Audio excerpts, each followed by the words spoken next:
আজি বনাম ট্ৰাইবেল চব্জি। ট্ৰাইবেল চব্জি কেনেকৈ বনাই বুলি বহুত দিনৰ পৰা মানুহে সুধি আছিলে, সেইটো কাৰণে আজি ট্ৰাইবেল চব্জি বনাম। প্ৰথমে মই কেৰাহী গৰম কৰি এয়া তেল দি থৈছোঁ আৰু তেল দিয়া গৰম হোৱাৰ পিছত এয়া মই পাত চব্জি দিছোঁ আৰু পাত চব্জি দিয়াৰ পিছত অকণমান লৰাই দিব লাগিব আৰু এয়া মই অলপমান তেলৰ লগতে আজি মই ভাজিছোঁ।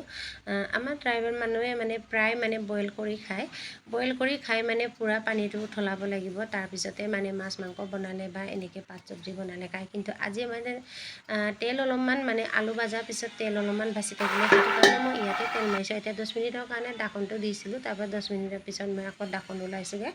তাৰপিছত ঢাকনটো ওলোৱাৰ পিছত অকণমান আকৌ লৰাই দিব লাগিব। তাৰপিছত ধুনীয়াকৈ ভালকৈ সিজাকৈ খাব লাগিব। পাত চব্জিও অলপ ভালকৈ যদি নিসিজালে আধা সিজা হৈ থাকে, সেইটো কাৰণে ভালকৈ সিজাব লাগিব। চ' গাইছ, এতিয়া পূৰা গেছটো অলপ কমাই কিনি দিব লাগিব। তাৰপিছত মই জলকীয়া 3টামান দিছোঁ ইয়াতে পিটিকিখিনি খাবৰ কাৰণে, আৰু আপোনালোকে সেইভাগে খুন্দি কিনিও খাব পাৰিব। সেইভাগে চব্জিৰ লগতো ভাজি কিনি খাব পাৰিব বা বইল কৰিও খাব পাৰিব।